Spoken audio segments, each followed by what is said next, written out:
Então, o Rodrigo pediu para eu falar sobre lente histórica e lente multifocal. E eu estava pensando, assim, você fez um bom planejamento refrativo, né? Fez uma boa biometria, usou a disponibilidade do que você tem de exames aí para programar a tua cirurgia.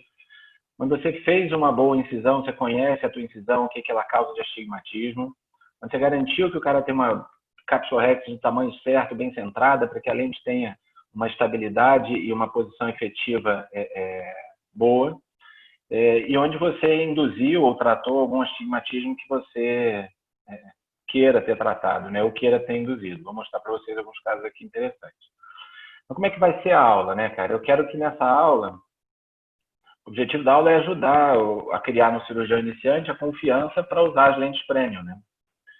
E o que a gente vai abordar? A gente vai abordar de uma maneira bem geral, assim, os temas sobre o relacionamento com o paciente, a cirurgia de catarata em si e a escolha da lente para cada paciente.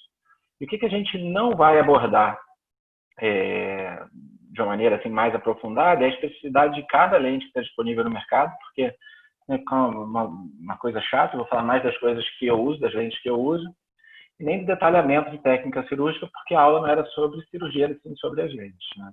Enfim. Então, o que é importante assim, para a gente começar pensando na nossa cirurgia premium, né?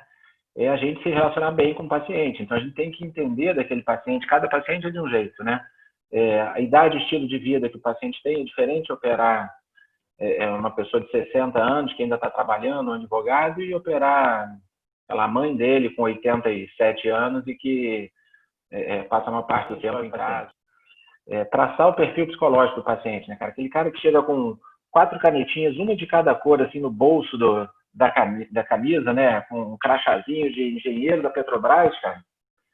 Esse cara não vai te dar muita dor de cabeça. Então, assim, é importante a gente traçar o perfil psicológico para cada um, né? Muito importante você saber do que você está falando, desenvolver uma segurança e uma empatia com o paciente. Então, assim, é importante você desenvolver a sua experiência e, até certo ponto, repetir a experiência que a ciência publica e que outros colegas trazem também. É muito importante evitar informação demais, cara. A nossa informação tem que ser objetiva e clara para o paciente, para ele entender do que você está falando, assim, e quanto a diferença entre o que você sabe e o que o paciente sabe pode causar... O importante é o custo, né? Tudo tem um custo e isso também tem que ser explicado para o paciente, né? Então, é o que a gente define como share time, né? Você tem que sentar lá e explicar para a dona Maria o que ela precisa entender a respeito da cirurgia dela. Enfim, esse aqui é um questionário que eu acho muito interessante, cara. Eu uso muito a plataforma da Johnson e esse questionário ele tem algumas atividades onde o paciente é levado a marcar o que ele gosta de fazer, né? E ele define cada atividade como uma zona e dependendo do score dele, quanto mais coisas ele marcar aqui ou aqui ou aqui, você vai selecionar que tipo de lente. Vai ser uma lente bifocal, vai ser uma lente de foco estendido, né? E que tipo de adição você vai usar para essa lente, né?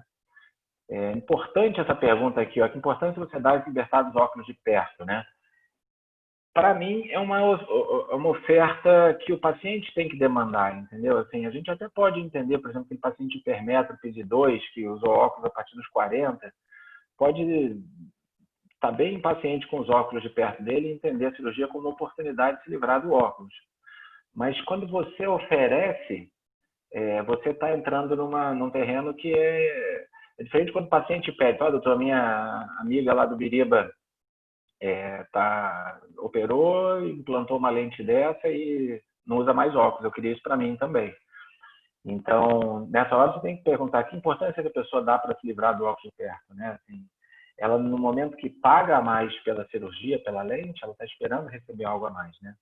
E esse outro gráficozinho aqui, ó, só o pessoal que está aqui do 5 para baixo, em termos de detalhista, eu considero com mais vigor, assim, a informação de fazer uma lente multifocal para eles. Quem está no 8, 9, 10 aqui, o engenheiro das canetinhas coloridas, esse vai usar uma lente monofocal e ficar feliz comigo para o resto da vida.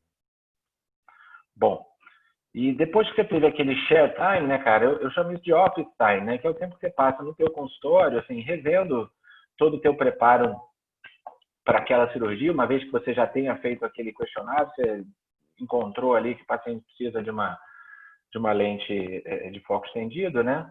Então, nunca é demais, cara.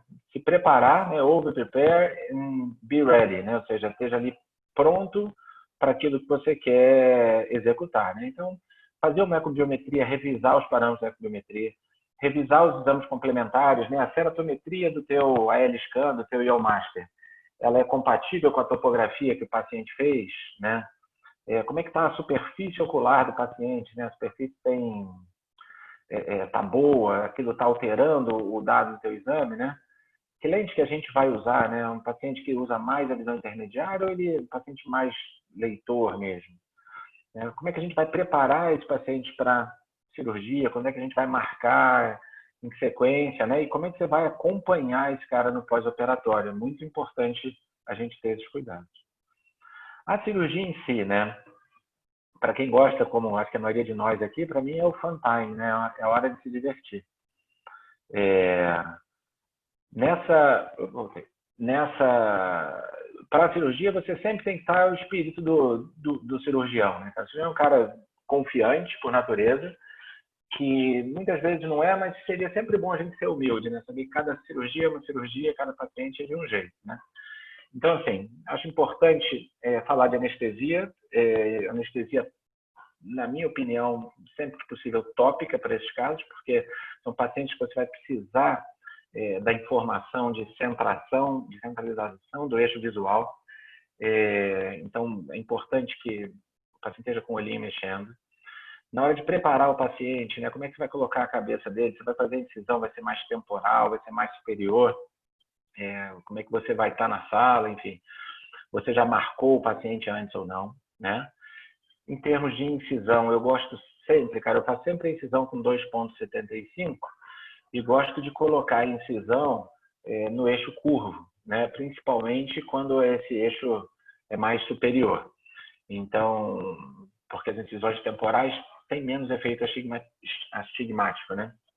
Então, mas eu sempre, de toda maneira, planejo a incisão no eixo curvo, a não ser quando eu quero, enfim, tratar de causar algum astigmatismo. Vai ver um caso aqui interessante onde eu fiz isso. Usar os viscoelásticos que tem disponível, né? Ou seja, é importante, assim, eu sempre fui... no começo eu achava que não fazia muita diferença, eu creio que todo mundo sempre cometia o celulose, mas hoje em dia eu acho que tem diferença, assim, se você vai fazer uma lente premium, não custa usar um viscoelástico, um bom viscoelástico dispersivo para proteger a córnea daquele paciente para ele não ter edema, e um bom viscoelástico coesivo para o implante da lente, você tem certeza que você vai ter mais facilidade de tirar ele todo dentro do saco capsular. A técnica cirúrgica é aquela que for mais confortável, né? Se você tiver melhor habilidade, assim, for boa para aquele caso. Preparar e implantar a lente, né, é sempre importante para saber cada lente de um jeito. Então, você tem lente que já é pré-carregada, tem lente que você precisa botar mais viscoelástico, lente com menos viscoelástico, enfim. E está ali apto para lidar com as complicações, né? Porque, normalmente, como é que você vai para uma cirurgia como essa, eventualmente tem uma ruptura de cápsula, né? Será que vai ter estabilidade para você manter aquela lente do jeitinho que você planejou ou não, né? Bom, e o que eu acho que você precisa para começar, né, a fazer assim? Vocês estão aprendendo a fazer a cirurgia e estão precisando aí começar a indicar a lente premium, daqui a pouco está terminando o R3, está indo para a sua cidade, para o seu consultório, vai aparecer aquele paciente que você vai fazer. Primeira coisa é você conhecer a tua cirurgia, né? Conhecer a cirurgia é muito importante, né? Então, assim, grava a tua cirurgia, isso aqui é muito importante. Anota o que você planejou fazer com aquele paciente e compara com o que realmente de fato aconteceu, né? Então, assim, eu queria trazer esse astigmatismo que era contra a regra para a favor da regra. Então, eu queria tratar o astigmatismo. Isso aconteceu, assim. Então, se você tiver o dado anterior, você consegue comparar. E aí, calcular. Hoje em dia tem vários calculadores que você pode acompanhar qual é o seu astigmatismo induzido, né, cara? O SIA é o Surgical Induced Astigmatism, né? Que você tem que ter uma ideia do que é o seu. E além de conhecer a tua cirurgia, você tem que selecionar seu paciente. Olha aqui, vozinha com cara feliz aqui, né? Então, para mim, cara, o paciente ideal para começar a sua incursão pelas lentes premium, paciente hipermétrope que tem uma boa pupila, uma pupila pequenininha fotópica, aquela senhorinha aposentada que não dirige, então não vai te queixar de halos à noite, senhorinha feliz, motivada, e que de preferência vem na consulta acompanhada com aquela neta fofa, que, que pode entender também das coisas que você está falando, mas um acompanhante é importante. Mas a senhora que vem sozinha, meio soturna, essa não é boa não, mas alguém que está acompanhado é muito importante para entender os dados todos. Então, olha esse videozinho, quer ver? Essa é uma paciente que eu operei falando sobre a cirurgia. Tá saindo o áudio? Alguém está ouvindo o áudio? Não, tá sem áudio. Como faço? Pera. Como será que eu faço para sair o áudio dela? Mas enfim, dá pra gente ver pela carinha dela, ela tá falando que ela tá feliz, que ela não tá mais precisando de óculos. Mas olha, você vê pelo semblante que é uma senhorinha com uma carinha boa, assim um bom caso para começar. Se achar uma vozinha assim feliz, né? Ela é uma boa. Como é que eu faço para isso aqui sair o áudio? Mas eu não vou mexer não, porque senão daqui a pouco vai ficar eu sem áudio aqui. Enfim, vamos pro próximo slide.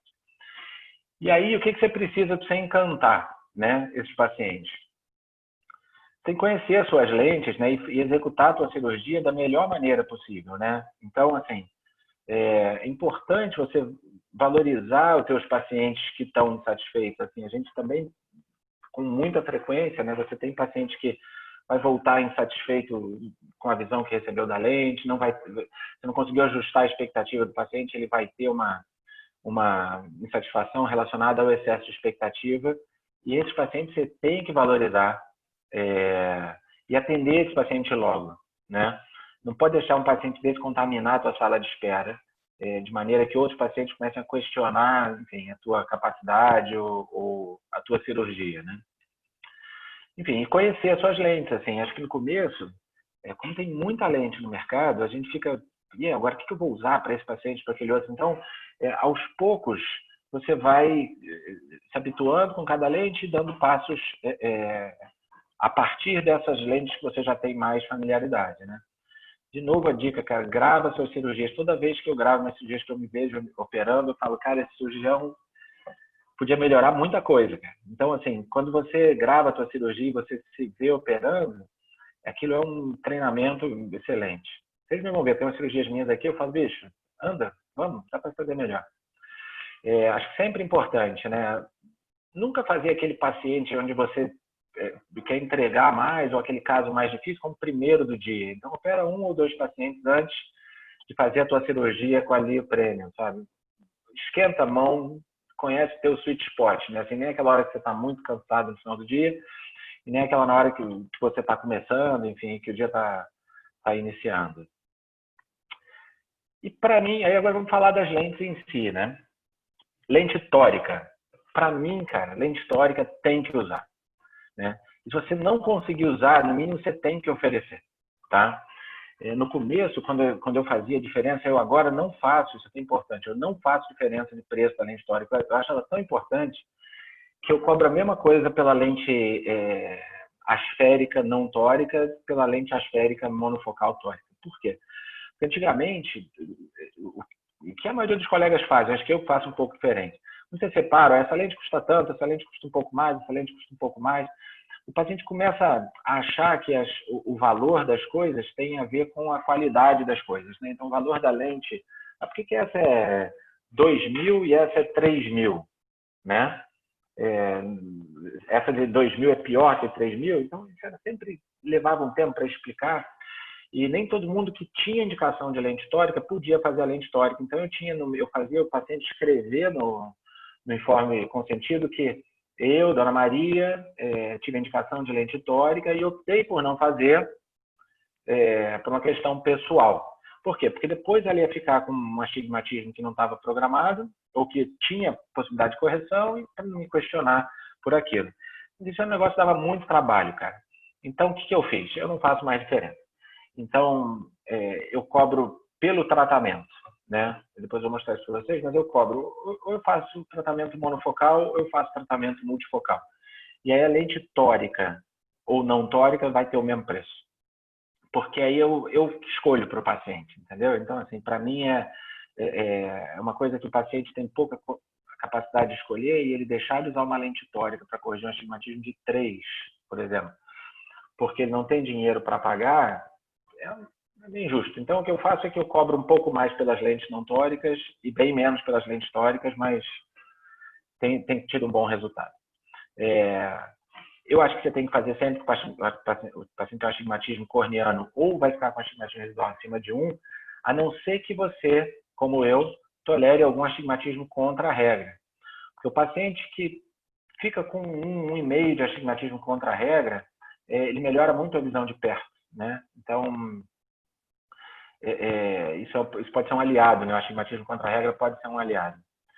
E eu tolero o astigmatismo pós-operatório que não causa queixa no paciente. Vocês vão ver, tem aqui um caso da minha sogra, que foi a primeira lente trifocal que eu fiz, que ela fica com astigmatismo residual e ela não se queixa. Então, eu vou voltar ao centro cirúrgico, falar para o paciente que tem que voltar porque ele ficou com 1,25 de astigmatismo e a lente estava programada para ficar em 90 graus, está em 80? Não vou. Está feliz? Estou feliz. Então, também estou feliz, né? Mas as lentes tóricas são um arsenal muito importante para a gente usar. Então, aqui, ó. Essas aqui são todas as lentes tóricas que estão aí disponíveis, né? Eu já passei por todas, assim, e implantei muita lente tórica da Alcon, que é um material bom, porque ele é acrílico hidrofóbico. Então, o acrílico hidrofóbico ele é mais pegajoso, então ele gruda mais nas coisas. Por isso até que quando você implanta qualquer lente de acrílico hidrofóbico, você tem que botar bastante viscoelástico no cartuchinho da lente. Quando você implanta uma lente de acrílico hidrofílico, você nem precisa de tanto, pode injetar até só com BSS, porque ele é mais ensaboadinho, ele é mais liso. Então, o acrílico hidrofóbico ele é melhor em termos de estabilidade rotacional. Já implantei muita lente das Zeiss, cara. Passei alguns anos com contratos com as Zeiss, assim, gosto muito da lente deles e achava uma vantagem o design de prato das lentes tóricas das Zeiss, porque você, se a lente descentrasse, você poderia girar tanto para um lado quanto para o outro, né? Enquanto que uma lente de alça, às vezes ela descentrou 10 graus, você tem que virar ela 170 para ela chegar no lugar certo.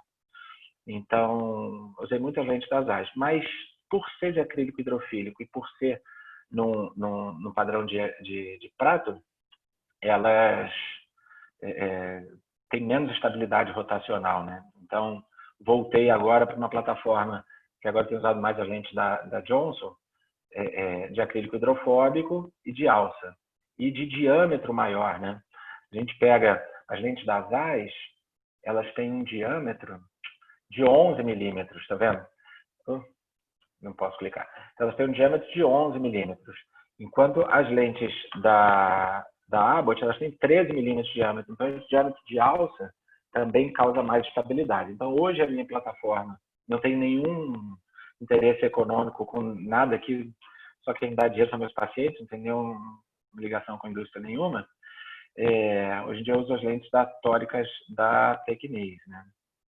Então, ó, tem algumas limitações para a lente tórica, né? Então, pacientes como esse, que tem um ceratocone bem avançado, ou qualquer astigmatismo irregular, você não pode ser que não tenha um bom resultado com lente tórica, né? Então, as lentes tóricas são muito boas para o tratamento do astigmatismo regular, mas em caso de astigmatismo irregular, elas têm limitações que não contraindicam o implante. Então, por que não contraindica? Então, por exemplo, aquele paciente que tem ceratocone, tem, sei lá, 4 graus de astigmatismo, mas ele corrige bem com o óculos, né? Quando você coloca aquela correção no óculos, ele tem bom resultado, então você pode usar essa informação como uma forma de tentar diminuir um pouco aquele astigmatismo pós-operatório, né? Pacientes que têm estabilidade do saco capsular, né? São pacientes também que você não vai conseguir garantir que o ELP, né, que é a posição efetiva da lente, vai respeitar aquela tua programação, então a lente pode girar junto com o saco, enfim.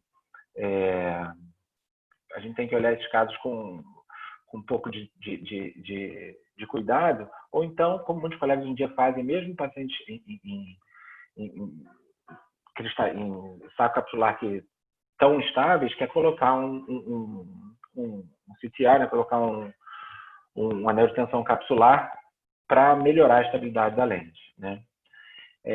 E pacientes com FUX também, assim, é uma coisa que a gente tem que pensar sempre. Um paciente que tem um endotélio ruim e uma córnea espessa, será que esse paciente tem maior chance de precisar de transplante, né?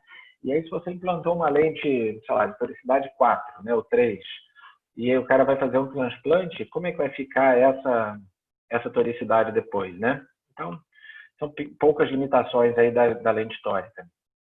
E aí, para a gente planejar a nossa cirurgia, né, a gente deve definir o que o paciente precisa, a gente precisa de alguns dados, né? A topografia é muito importante, a tomografia cada vez mais importante, porque a partir do dado tomográfico você consegue ver o astigmatismo posterior. Vou mostrar para vocês que na plataforma da Johnson e outras plataformas como o Barrett, eles já usam alguns modelos matemáticos para inferir o astigmatismo posterior, mas se você tem o acesso a um tomógrafo, você pode lançar esse dado daquele paciente, né? E também a ceratometria central do biômetro óptico, né? Então, a maioria dos biômetros hoje, você consegue, os bons biômetros, você tem a ceratometria central e aquela a gente usa. E a biometria, de maneira ideal, usar a biometria óptica, mas também, se você tiver só a biometria de imersão, você pode usar. Em Angra, eu tenho uma clínica em Angra também, lá eu não tenho o ALScan, eu uso a biometria de imersão também com muito bom resultado. Então, ó, vou mostrar um caso para vocês. Ó. Então, esse é uma paciente que eu operei agora tem pouco tempo. Operei em março, logo antes da pandemia, né? Então, era uma paciente que 60 anos com um astigmatismo hipermetrópico, tá vendo? E visão boa, mas com queixa, né? Ela tinha uma catarata grau 1 e ela queixava tanto da questão refrativa, que não gostava do óculos. Eu operei o marido dela com uma lente trifocal e ele ficou super bem. E ela vinha com frequência no consultório, querendo operar, então ela me convenceu de que a gente poderia operar, né? Tratando a gente fez os exames, né? Vou mostrar os exames daqui a pouquinho. Tratando o olho seco, tá vendo o Ilugel, ela tinha uma alteração de retina que o cataratólogo aqui viu, então mandou para o retinólogo para ele ver se tinha alguma coisa que precisasse tratar e não tinha, então paciente boa para cirurgia. Programação de fazer a lente tórica. Mas olha que interessante, né? Ela tinha um astigmatismo grande contra a regra, né? 95 num olho eixo e 80 no outro. E eu vou mostrar aqui, ó, um videozinho do cálculo da lente dela, né? Então, isso aqui é o calculador, o Toric Calculator da Johnson, né? Então, você coloca aqui, você identifica o paciente, então aqui, 0,5 é o meu astigmatismo induzido. Você vê que eu estou colocando a incisão a 145, porque o eixo curvo dela é a 165. Está ruim para ver, mas é a 165. Então, como é o olho esquerdo e eu não vou conseguir acessar aqui por causa do nariz, eu vou mais nasal que eu posso, mais próximo do eixo curvo. E aqui cabe até uma explicação. Por quê? Eu gosto de fazer a menor lente tórica possível, porque se você implanta a menor lente tórica possível, você diminui o efeito de uma rotação indesejada da lente. Então, se, por exemplo, eu fazendo a incisão no eixo curvo, implanto uma lente de 1,5, e se eu fizesse a incisão no eixo plano, eu implantaria uma lente de 2,5, a minha lente de 1,5, se girar 10 graus, tem pouco efeito sobre o astigmatismo residual. A lente de 2,5, se girar 10 graus, eu tenho que voltar no centro cirúrgico e colocar ela para o lugar.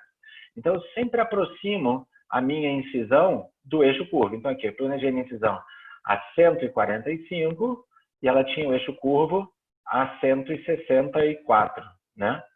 Tá?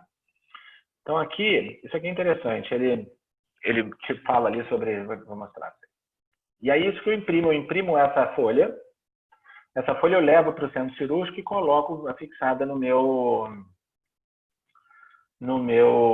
exatamente isso aqui, ó. A folha impressa, já com as minhas orientações, né? E coloco pendurada no microscópio para eu orientar a minha cirurgia. Então, olha só, olha como é que foi a minha programação. Esse era o olho não dominante da paciente. Eu programei, olha aqui que interessante, de propósito, deixar ela com 0,70 de astigmatismo. O próprio cálculo do aparelho, ele me falou, mas você vai deixar esse astigmatismo? Eu falei, eu quero deixar. Por quê? Mais 0,70 a 171, né, é menos 0,70 a 81. Né? Então, eu estou deixando o astigmatismo contra a regra e estou implantando uma lente 24 para deixar ela com um pouco de miopia. Então, a gente calcula, olha aqui, estou deixando menos 1,10, né? Menos 1,25, vai. Com esse cilindro aqui de 0,70, menos 1, que daria menos meio, eu estou deixando um equivalente esférico de menos 1,5, com algum astigmatismo contra a regra, né?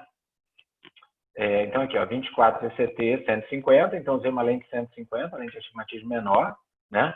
Porque a lente aqui, ó, 225, me deixaria com 0,19 de astigmatismo. Mas não, eu quero deixar o astigmatismo, porque eu estou programando essa paciente para fazer monovisão. Por que que ela não fez multifocal ou trifocal como o marido? Porque essa é daquelas pacientes muito exigentes. Então, para esses casos, eu acho melhor a monovisão. Aí eu operei, olha, tá aqui. Como é que ela ficou no pós-operatório? Olha só. Vê que a gente programa tudo, mas nem tudo sai como a gente programou. Mas, ó, o primeiro DPO, paciente muito bem, sem edema, astigmatismo, menos meio com 1,5 a 88. Visão de 20/200, olha que porcaria. E J1. E isso dia 16 de março eu operei ela. Falei, ó, fica tranquila, semana que vem a gente opera o outro olho, tá começando esse negócio dessa pandemia. A gente opera o outro olho, que o outro olho a programação vai ficar boa para longe, né? E aí ela não operou, porque ela tem 60 anos, não sai de casa, está 3 meses tentando operar ela, e ela está todo dia me manda no WhatsApp, doutor, mas não estou enxergando nada, e eu estou tentando falar para ela, mas de perto, enxergando de perto está ótimo, então foca no de perto, porque o de longe a gente vai resolver depois, mas ela está com menos meio com 1,5 a 90 num olho, e mais 2 com 3,5 no outro olho, então está uma bela de uma bagunça, né? Então, nesse caso, se eu soubesse que eu não iria operá-la na outra semana, eu certamente teria adiado essa cirurgia ou teria operado o olho dominante para deixar ela com a visão de longe satisfeita. Mas foi bom eu não ter feito uma lente multifocal, para você ver o quanto que ela está insatisfeita, mesmo tanto com J1 para perto, super bem, insatisfeita para perto, ela só consegue enxergar que ela não está vendo bem de longe. Isso aqui seria a programação do outro olho que eu ainda não fiz, mas olha no outro olho. Eu já faço uma programação para deixar 0,14 de astigmatismo. Tá vendo? E do mesmo jeito, ó. Como o meridiano mais curvo, né? É a 0,4, eu programo a minha incisão a 180. Eu até podia ter feito esse exercício aqui para mostrar para vocês que, se, em vez de fazer a incisão a 180, fizesse uma incisão a 120, o cálculo vetorial disso aqui ia me dar uma lente talvez 350, né? Uma lente bem mais forte. E aí, qualquer descentração numa lente 350, de 3,5 de astigmatismo, é muito pior do que uma lente de 225. Então, assim, eu sempre coloco a minha incisão no eixo curvo ou próximo dele. E aqui, como é o olho dominante, eu quero deixar ela sem nenhum grau, né? Então, eu vou usar a lente 22, que foi o que deu aqui para sobrar 0,19, né? Com a lente para deixar um astigmatismo de 0,14. Juro que eu conto para vocês quando eu operá-la. Enfim. E aí você fez aquela programação, você vai chegar, vai marcar o paciente, né? Hoje em dia a gente tem esses métodos mais sofisticados de marcação, mas assim, não é o nosso dia a dia, né? Eu, por exemplo, usei hora num paciente uma vez, que foi uma gentileza da Alcon, né, que me deixou levar o paciente para operar. A gente ainda não tem essa plataforma disponível em todos os lugares. Então, cara, eu marco ou com esse marcadorzinho aqui, que aí eu abro uma exceção, assim, quando eu marco com a mão livre. Quando a gente está com o dia cheio, eu preciso que o meu anestesista marque, eu comprei esse marcadorzinho da Azico, né? Acho que ele é da Azico, que ele tem um nívelzinho e o anestesista marca. E para mim tem que marcar sempre o 180, deixa que depois eu com o meu transferidorzinho eu coloco onde eu quero. Então, é um passo muito importante. No começo, cara, faz você. Você, cirurgião, vai lá, marca teu paciente do jeito que você estiver mais confortável. Paciente com anestesia tópica ou, se você quiser fazer, assim, se for com bloqueio, antes de bloquear o paciente sentadinho, gotinha de colírio e faz a marcação. E é muito importante ter cuidado com o paralaxe. Às vezes a gente usa aqueles marcadores de pêndulo. Quando você toca num lado primeiro, o olho dá uma girada, alguma coisa, então você vai marcar no lado 180, no outro você vai ter algum desvio. Eu vou mostrar para vocês, olha só. Eu gosto de ter essas 3 marcações. Ó. Isso aqui já está tudo marcado, depois eu vou mostrar um vídeo como é que eu faço essas outras marcações. Mas isso aqui é a minha marcação. Eu faço, divido o olho em 180, marco 0,180 e marco 90 também. Por que que eu marco 90? Porque o meu transferidor, ele tem um ponto que eu consigo ver esses 3 pontos aqui. Então, eventualmente, esse e esse podem não estar alinhados, eu vou alinhar por esse. Então, eventualmente, esses 2 vão estar alinhados, enfim. Mas essas 3 marcações é o que eu faço na mão. Eu sento o paciente e falo para ele, olha bem aqui na minha máscara. E aí eu marco de um lado e do outro, e com a mão esquerda, você não pode... O olho de esquerdo do paciente, você marca temporal e nasal, né? Porque o paciente está te vendo com o outro olho. O olho direito, eu marco o lado nasal com a mão direita e o lado temporal com a mão esquerda, que é para o paciente continuar vendo meu nariz. Se eu for marcar o paciente, o lado temporal, eu vou estar ocluindo a visão dele, ele pode virar para um lado ou para o outro, né? Esse aqui sou eu fazendo a cápsula Rex. E vou mostrar aqui como é que é o meu marcador, que é esse carinha aqui. Tá vendo? Ele tem essas 3 aberturinhas, tem no 270 também, mas que a gente vê no 0, 180 e 90, e a gente alinha com a marquinha que foi feita antes, né? E aí eu uso isso aqui, é um ganchinho de uma espátulazinha de íris, cara. Pode ser, já usei isso com marco aonde está a programação da cirurgia e faço uma pontinha também onde eu coloquei a incisão. Pode ser a 120, enfim, onde quer que eu vá fazer a incisão, eu uso ali também, tá? Vou avançar um pouquinho a cirurgia. Vamos avançando por aqui, tá? Até a hora de a gente pronto. Aí a gente vai colocar a lente, ó. Essa é uma lente da Alcon, né? É muito importante a gente ir girando a lente para onde ela tem que ficar e fazer a aspiração, ó. Esse aqui vai aparecer em algum momento. Eu vou girando, girando.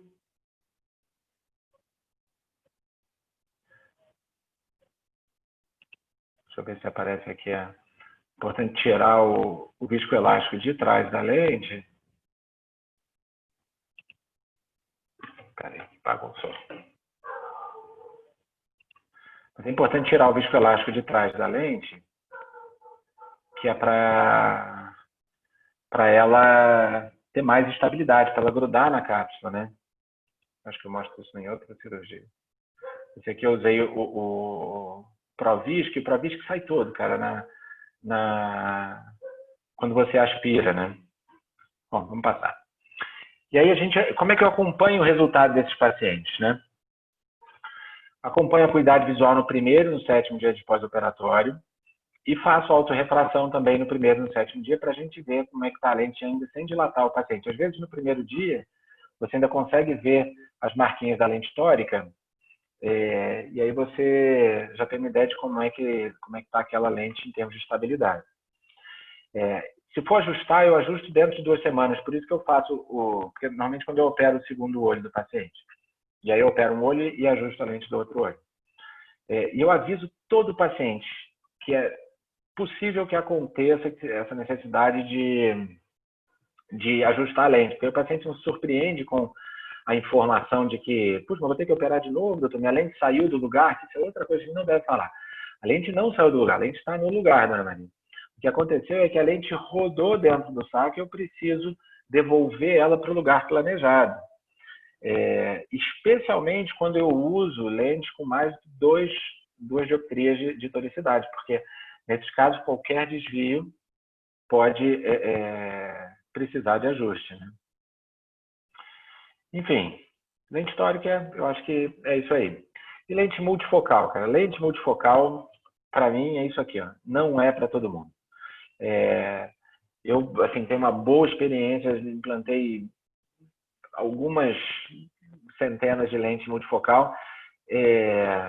Faço lente multifocal desde 2012, eu acho que é o primeiro paciente que eu vou mostrar aqui, ou 2010, quando lançaram a Restore. E nesse caminho eu aprendi que não é uma lente para todo mundo mesmo. Hoje, na minha prática, ela é em torno de 10% dos pacientes fazem lente multifocal, seja por uma questão de indicação ou de custo também, né, que é um problema. E é muito importante, tem que ajustar as expectativas, tanto sua quanto do paciente, né? Isso é uma coisa interessante, né? Às vezes a gente faz a cirurgia, a cirurgia ficou ótima, o paciente está satisfeito, mas você vê lá aquele +1 com menos 0,75, você fala, cara, não está bom. E se você achar que não está bom, a tua linguagem corporal parece para o paciente que não está bom, né? Ele vai imaginar que tem alguma coisa de errado, enquanto se o paciente está satisfeito e a cirurgia está boa, está tudo bem, né? Importantíssimo, cara. O paciente que quiser independência do óculos e pedir isso para você, você tem que ter isso no teu arsenal. É importante você conhecer e adquirir a tua experiência com cada lente, enfim. Mas tem muito cuidado em oferecer isso para todo mundo, né? Vamos operar para deixar de usar óculos. Isso é uma atitude meio que pode causar problemas, né? Importante avaliar muito a expectativa do teu paciente, adquirir a experiência com uma plataforma, né? Então, puxa, eu acho que as lentes trifocais são as melhores lentes do mundo. Beleza, faz um monte. Vai lá, implanta 10, 20, 50 lentes trifocais. Aí você vai começar a ver, bom, a visão de perto deve ser um pouco melhor, tem paciente que reclama assim, que reclama assado, enfim.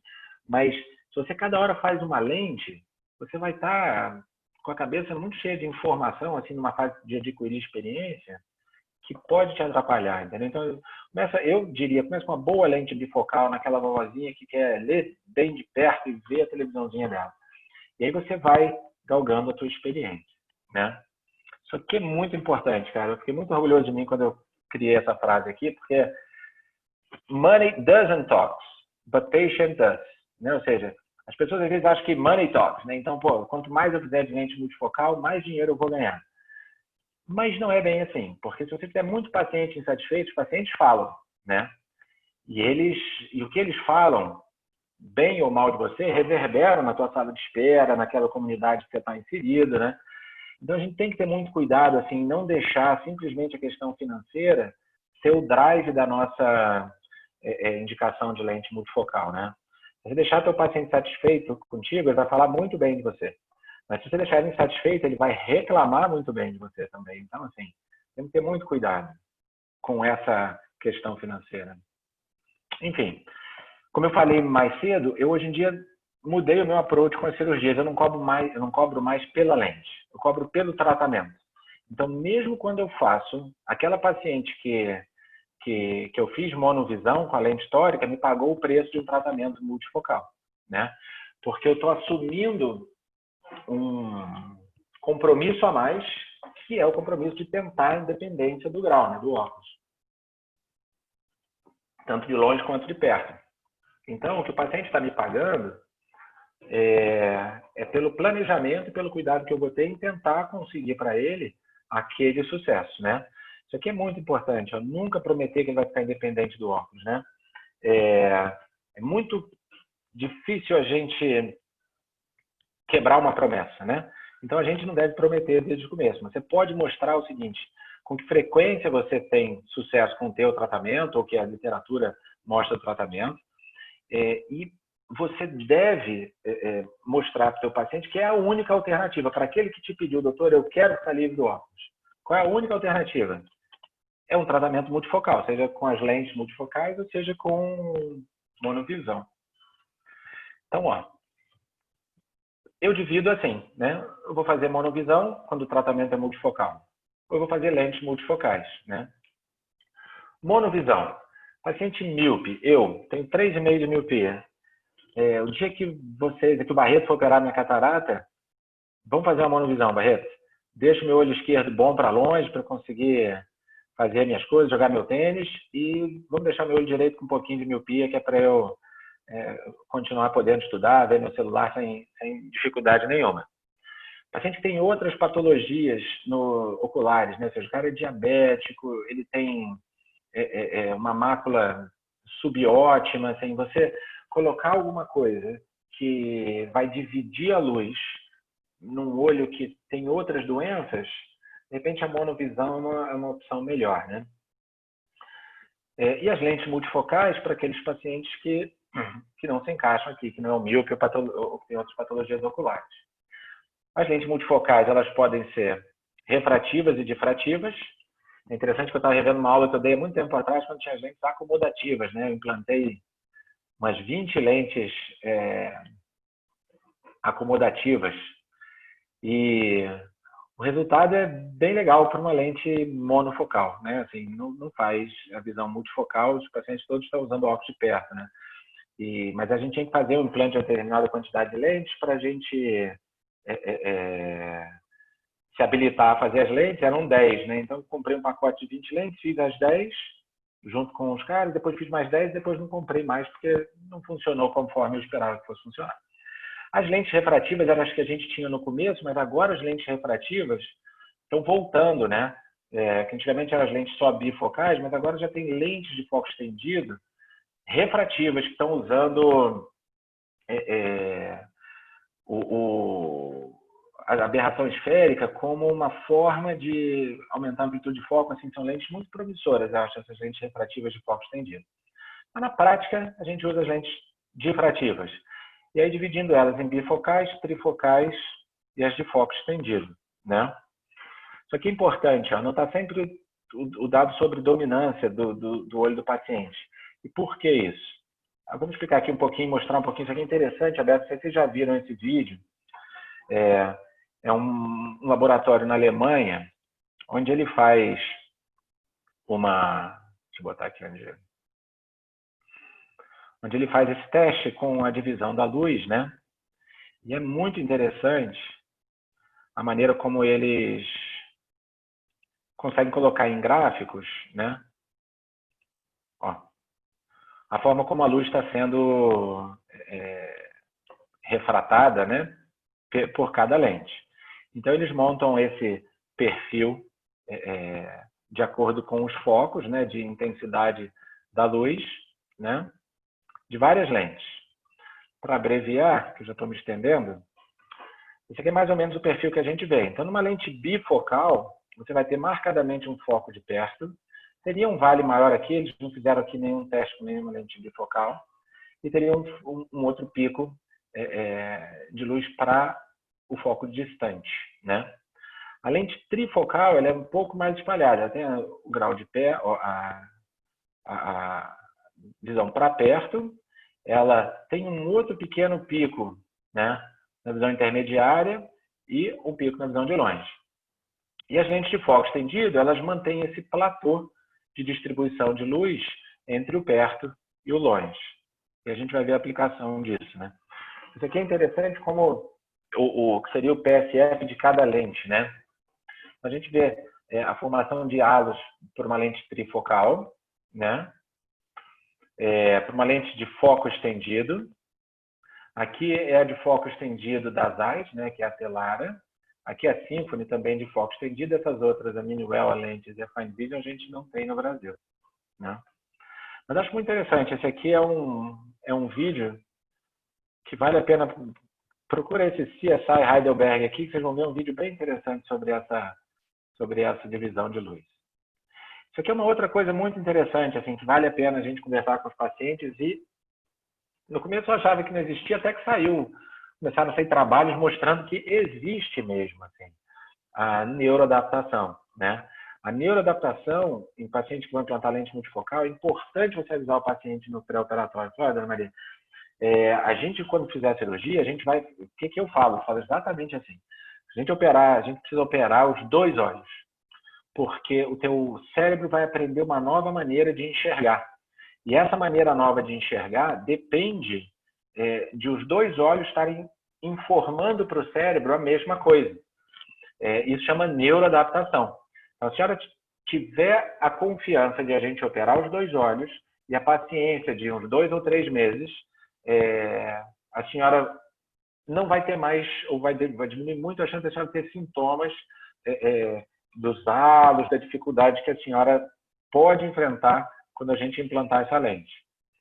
Porque halo todo mundo vai ter, né? Quando a gente olha aqui, olha só, todas elas têm halo. A gente, com uma lente difrativa, a gente está dividindo a luz, então vai causar halos, né? Tanto que o paciente, quando chega para mim, fala, doutor, a gente implantou, botou essa lente, mas de noite eu estou vendo um monte de halos. Eu falo para o paciente assim, com um sorriso bem legal, falo, olha, que bom que você está vendo halos, quer dizer que a lente está funcionando. Porque é importante a gente mostrar para o paciente que a gente já sabe daquilo, que a gente está confiante que aquilo está fazendo que é bom para ele. Aqui, acho que é uma cirurgia.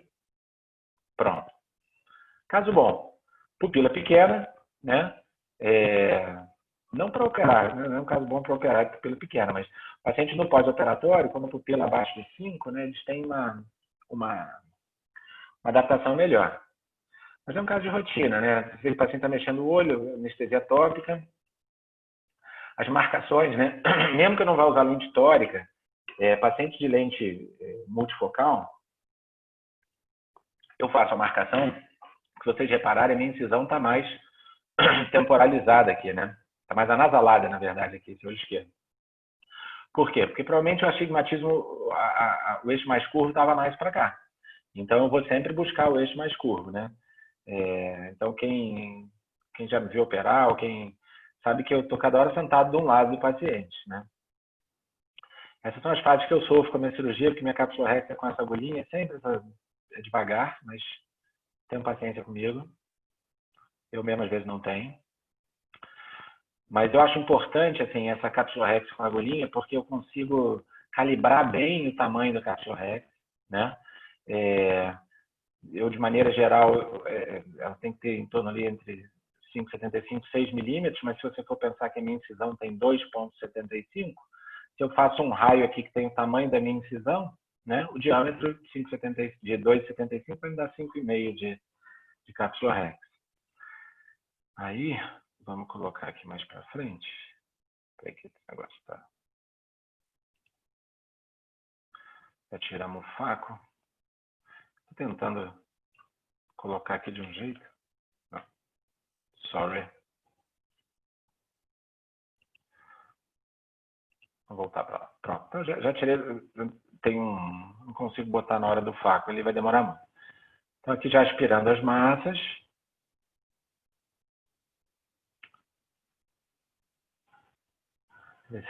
Sem pressa, né? A gente...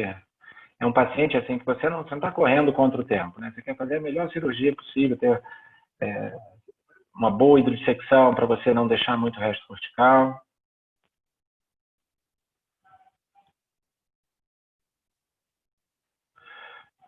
Vamos para o implante agora. A cápsula rex bem centrada, o paciente sempre olhando para a luz, né? Que é para a gente centralizar a lente com o ângulo capa dele bonitinho.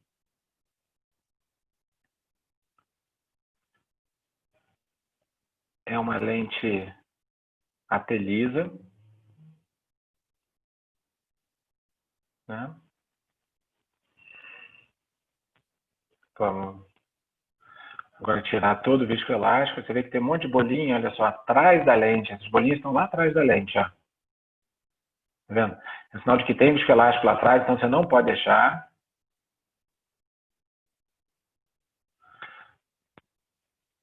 Eu acho que isso é uma coisa importante, assim, você ir treinando nos pacientes que estiver fazendo. Como é que você vai lá buscar esse tiltzinho da lente, entrar para tirar esse viscoelástico lá de trás, porque é importante, diminui a opacidade capsular, melhora a centralização da lente, né? Isso é uma manobra que parece perigosa, mas assim, acho que eu rompi uma cápsula até hoje fazendo isso. Do pai da minha enfermeira, vejam vocês, né? Ela assistindo do meu lado, eu fui lá atrás e belisquei a cápsula dele. Mas acontece, a lente já estava no lugar, então não veio vidro, não tem nada, tá bom. Você vê aqui como é bom a gente rever a nossa cirurgia. Ainda ficaram 2 bolinhas lá. Aqui talvez eu tivesse que aspirar ainda um pouco mais. Mas enfim, eu lavo sempre, tem que lavar sempre bastante. Centralizar a pele de Dona Maria, olha bem na luz. Né? Olha lá, centralização perfeita. Pronto. Muito bem, vamos em frente. E aí, cara, você está lá batalhando no teu consultório, conseguiu o teu paciente, ou seja, aquela vozinha internet, com pupila pequena, aposentada que não dirige, está feliz, motivada, confiante em você. Quais são as pérolas que eu diria isso aqui é importante, cara? Opera sempre, primeiro, o olho não dominante. Porque quando você opera o olho dominante, o paciente vai falar, uau, doutor, que ótimo, estou enxergando tudo.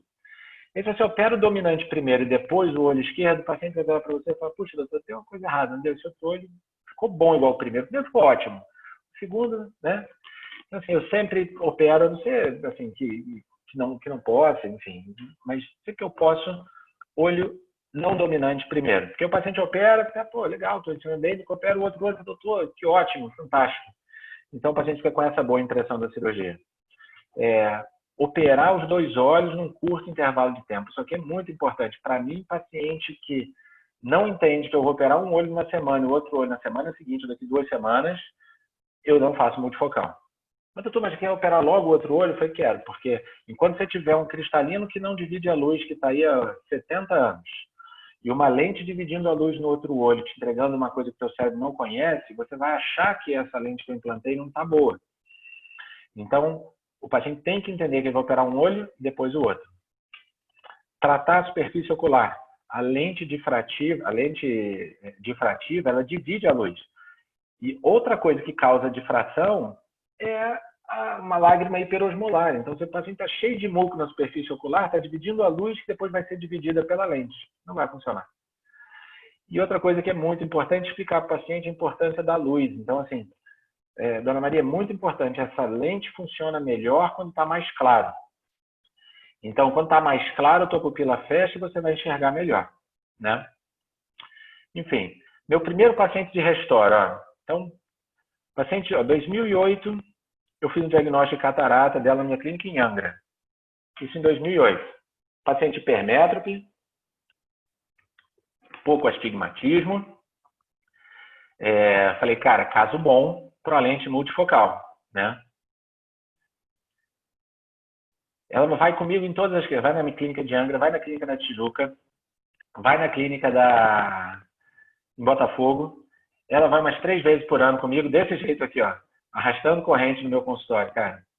Mas eu tenho que ter muita paciência com ela, porque foi uma paciente lente Restore que nunca ficou satisfeita. Essa foi a minha primeira paciente. Se eu fosse desistir por causa dela, cara, olha quanta coisa boa eu teria deixado de fazer.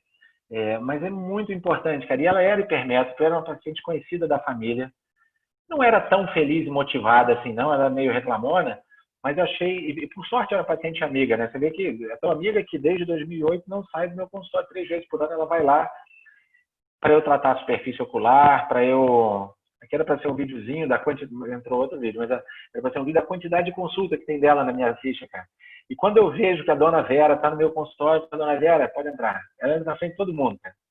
Ela agora está bem idosa, então é fácil de passar ela na frente, mas eu não quero que ela fique lá reclamando da cirurgia dela, que ela fez há 10 anos atrás com o doutor e que ainda não está enxergando. Enfim. Essa aqui foi a minha primeira paciente trifocal, ó. Foi a minha sogra. Eu fiquei tão feliz que eu botei no Facebook, ó, em 10 de setembro de 2015, ó, começando o dia com a fantástica lente trifocal das AIS, implantada no olho da minha querida sogra, Regina Selle. Caso bom também, ó. Ela usava timolol, mas escavação boa, bem controlada, tá vendo? Essa aqui é a ficha dela de 2015. Pouquinho de miopia, talvez até por conta da catarata começando. Visão boa, mas ela estava começando a pintar e estava sentindo diferença nas cores, ela queria pintar melhor. A Zeiss estava lançando a lente trifocal, eu falei, cara, vamos fazer uma lente trifocal dessa, olha aqui, ó. A lente estaria válida até 2020, ó, mas foi lá no dia 10 de setembro de 2015. Olha como é que ela está hoje. 2020 J1, com aquele astigmatismozinho, ó, -1 a 50 no olho, ou seja, um astigmatismo oblíquo, deveria atrapalhar bem ela. Uma hipermetropia no outro olho no começo. a gente não tinha ainda o ajuste da constante dessa lente, todo mundo ficava meio grau, 1 grau de hipermetropia. E ela ficou mais 1,25 menos meio, e mesmo assim faz 20/20 J1 sem correção. Mas assim, como é minha sogra, e ela até não reclama tanto, mas você sente que ela, nos almoços de família, sempre falava, puxa, mas eu queria ler um pouco melhor, então eu corrijo isso aqui, ó, num óculos monofocal. Eu corrijo esse pouquinho de astigmatismo, um pouquinho de hipermetropia, e ela está super bem. Então, esse foi o primeiro lente trifocal. Isso aí que a gente vai sempre fazendo com as pessoas prontas, né? De EDOF, eu não lembro quem foi o primeiro paciente, mas eu já tinha muita experiência com as lentes trifocais. E aí, usar a lente de foco estendido, foi a primeira que eu usei, foi a Symphony, foi uma sequência natural. Monovisão. Monovisão eu uso muito, cara. Eu acho assim que monovisão tem um papel muito grande no nosso consultório. A pena que acho que não vai sair o áudio também desse outro vídeo que eu vou mostrar. Mas, como é que eu faço? Planejo um equivalente esférico para -1 a -1,5. Tento usar o astigmatismo a meu favor. Então, assim, por isso que até eu uso a incisão de 2,75, porque eu posso brincar com esse astigmatismo. Deixar sempre algum astigmatismo contra a regra, para melhorar a profundidade de foco. E pode ser feito em pacientes míopes com ou sem experiência com monovisão. Essa aqui foi uma paciente que eu operei ontem. Operei no começo do ano, no final do ano passado e vi ontem. Então aqui, ó, ela tinha -1,75 com -3, ali contra a regra praticamente, e no outro olho um astigmatismo -1. Tinha uma visão de 20/40, a câmera muito rasa e fazendo um glaucoma facomórfico. Comecei o ganho forte, falei, temos que operar logo, né, Maria? Daqui a pouco eu volto para a gente mostrar isso aqui, foi a autorrefração dela de ontem. Aqui, o Yellmaster, olha só, um ACD de 2,22 no olho e 2,29 no outro. Sem dúvida que ela precisava operar, né? Um astigmatismo contra a regra mesmo no olho direito e no olho esquerdo, um astigmatismo ali um pouco oblíquo, né? 120, um astigmatismo a 120. A programação era, no olho direito, fazer uma lente para deixá-la com 1,5 de resíduo, mas com incisão a 90, porque o eixo curvo era 90. Então, na verdade, ela tinha um astigmatismo aqui a favor da regra, né? Então, eu queria aplanar esse eixo aqui para ele sair de -1, como eu faço ali mais ou menos meio, então ela ia ficar com meio grau de cilindro, e ela ficou com 0,75 de cilindro. Mas você vê que o meu astigmatismo induzido aqui foi até maior, porque se ela tinha -1 a 180, eu deixei ela com 0,75 a 90, eu abri um pouquinho a incisão para ter mais efeito e tive mais efeito ainda, né? O cálculo vetorial aqui vai mostrar que eu induzi, na verdade, 1,75 grau de cilindro por essa incisão. Mas ela ficou bem, ó, porque ela está com -1 com 0,75, equivalente esférico de 1,37, né?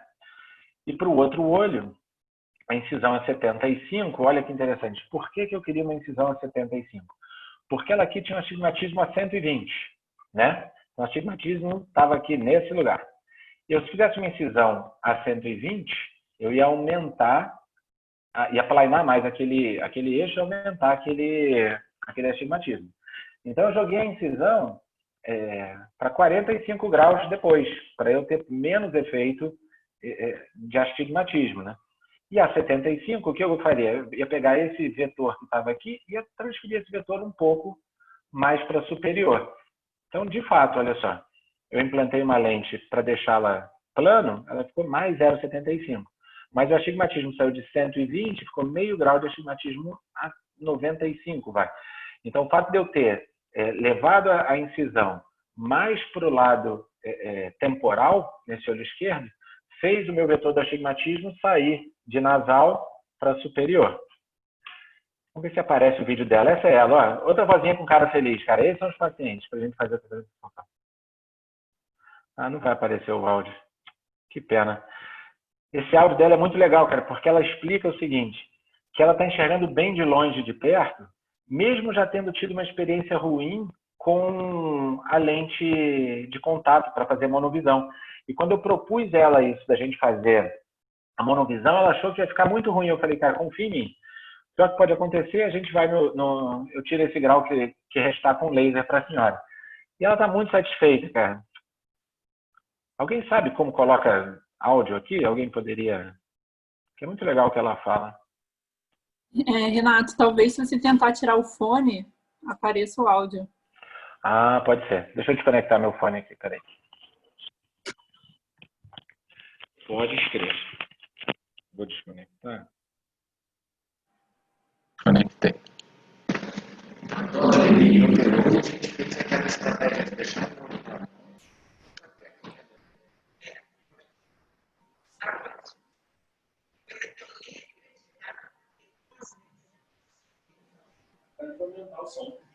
Tentar aumentar seu som. Deixa eu tentar aqui, pera.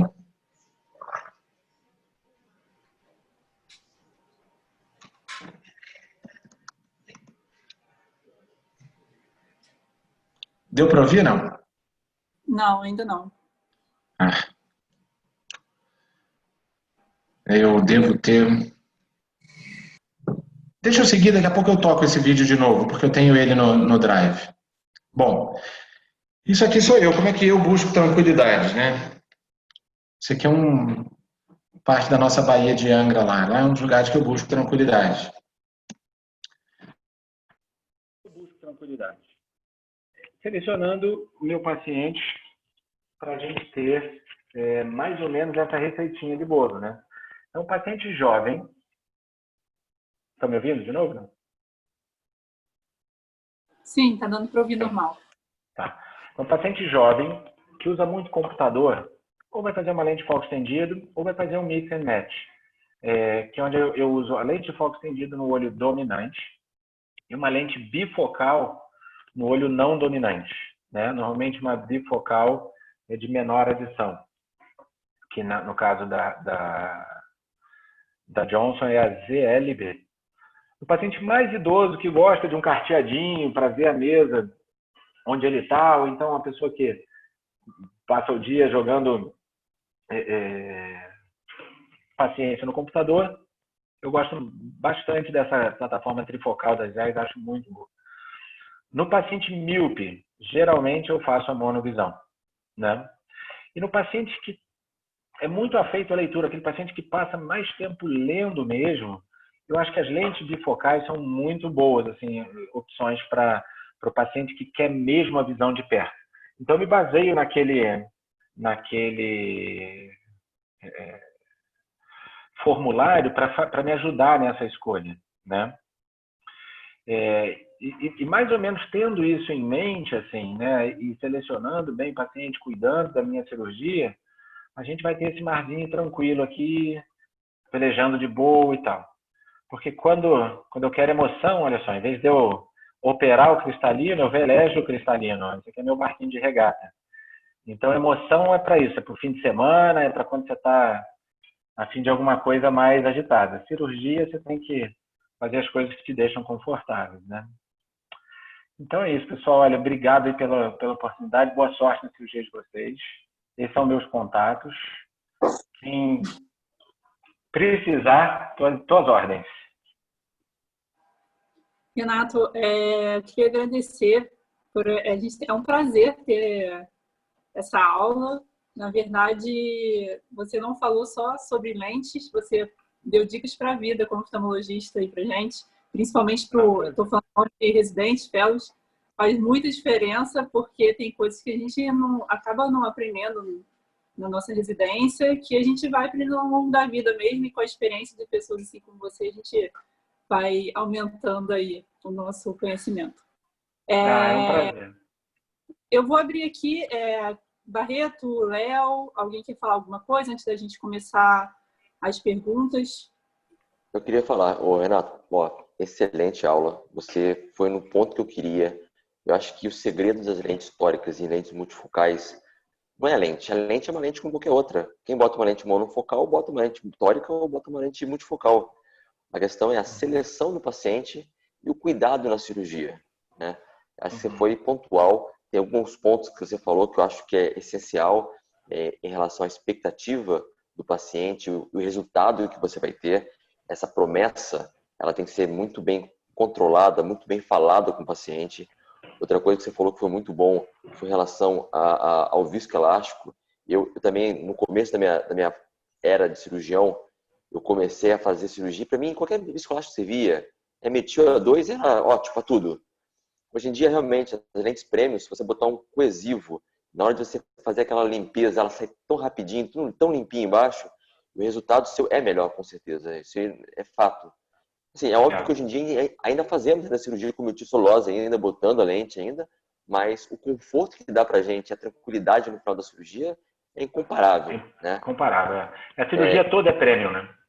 Sim, toda premium, isso. Eu acho que, sim, se você vai botar uma tecnologia de ponta no paciente, você não pode economizar em nada, do princípio ao fim. Né? Você tem que oferecer o que é de melhor para o paciente.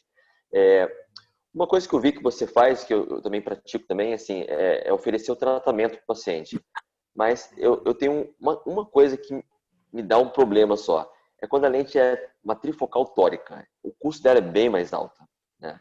Aí, assim, como você faz? É o prejuízo embutido? Eu sou um cara, eu gosto muito da média. Eu sou um cara muito mediano, sabe?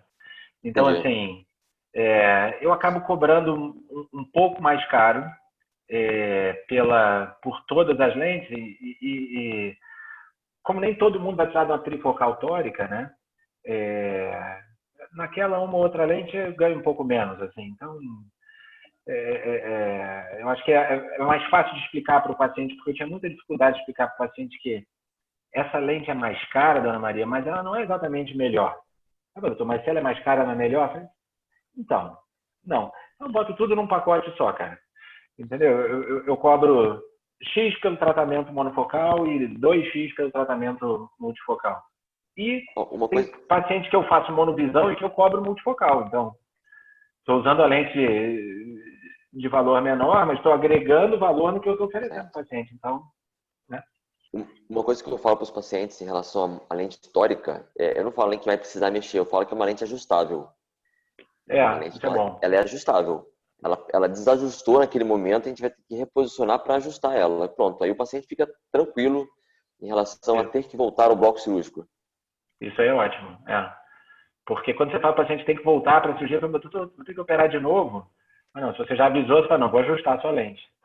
E isso é interessante, porque eu teve um paciente que eu operei há um tempo atrás, ele sofreu um trauma, uma lesão de córnea, só que o eixo dele era livre. E ele tinha uma laceração de íris grande, e eu vou fazer a cirurgia dele para botar uma tórica. Aí eu botei a tórica e fiz uma pupiloplastia nele. O cara ficou excelente, excelente. O segundo olho que eu vou fazer a cirurgia, olho normal, tranquilo. Baixo grau, baixa catarata, tudo tranquilinho. Botei a lente tórica. A lente rodou. Você vê que na pupiloplastia não rodou, mas nessa rodou. Aí eu falei pra ele, só tá com 0,75 grau aí, eu acho que a gente podia fazer um ajuste. Ele falou, doutor, tá tudo muito bem, eu não quero mexer. E assim, a gente às vezes fica frustrado com o resultado, mas o paciente tá excelente. Então, assim, isso aí. É o que você falou aquela hora, eu não mexo em quem tá satisfeito. Não, porque você vai dar chance pro azar, cara. Né? É o tipo da coisa que o paciente tá bem. Isso. Dona Maria tá feliz, então vamos em frente, Dona Maria, tá bom. É isso aí. Eu vou mostrar, deixa eu tentar, vamos falando, eu vou tentar abrir aqui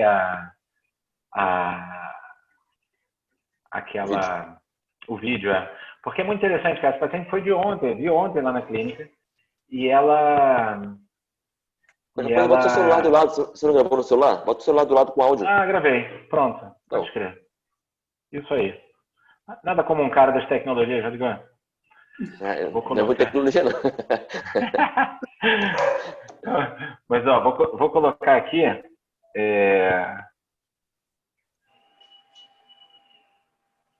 Vou achar. Pronto, tá aqui, Deixa eu desligar aqui de novo.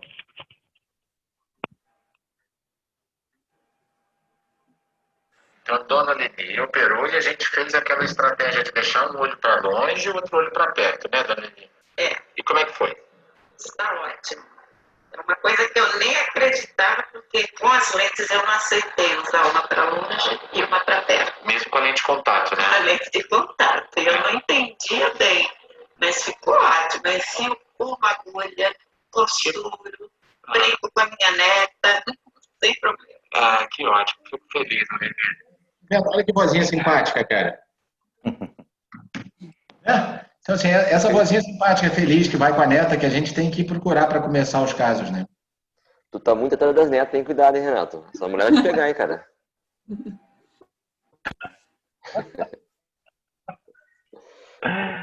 A gente, cara, a Andrea falou sobre a gente como oftalmologista, né? A gente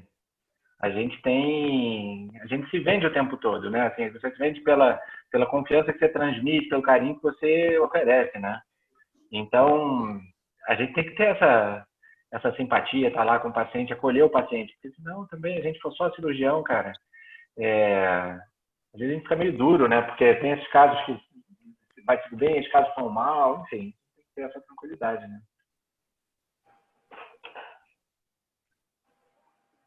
Nel, você quer falar alguma coisa? Você fez uma pergunta aqui também, Não, né? eu fiz uma pergunta assim. Você já perdeu a marcação do pilô, da caneta, alguma vez? E já. E você, E aí, o que assim, eu já perdi, mas aí o que eu faço? Eu marco eu tenho lâmpada de fenda no lugar que eu opero, eu faço a marcação 0,180 com a insulina, bem no limbo assim, e jogo logo no início da cirurgia o azul de Trypan. Aí não tive mais esse problema. É verdade, é uma boa, porque aí marca o epitélio, né? O epitélio de cada Isso. estadozinho ali, né? Então, já tive, sim, de perder a marcação, de não ter certeza onde estava. E o que eu fiz? Eu acredito que Deus é oftalmologista, né? Nessas horas. Então, eu marco. Você normalmente, é difícil perder as duas. Se perder as duas, tem que sentar o paciente e marcar de nono. Se você perdeu, por exemplo, a temporal, tem sempre uma pinguéculazinha, tem sempre alguma coisa. Um vaso. A conjuntiva na fenda, ela sempre tem alguma marquinha do ressecamento, a conjuntiva pior ali. Então, dá para você ajustar. Mas eu sei que são casos que você vai ter que, na lâmpada de fenda, no dia seguinte, ou caso dilatar e cortar, ver direitinho onde está a lente. Né? Tem que ter esse cuidado. Certo. Renato, tem outra pergunta aqui.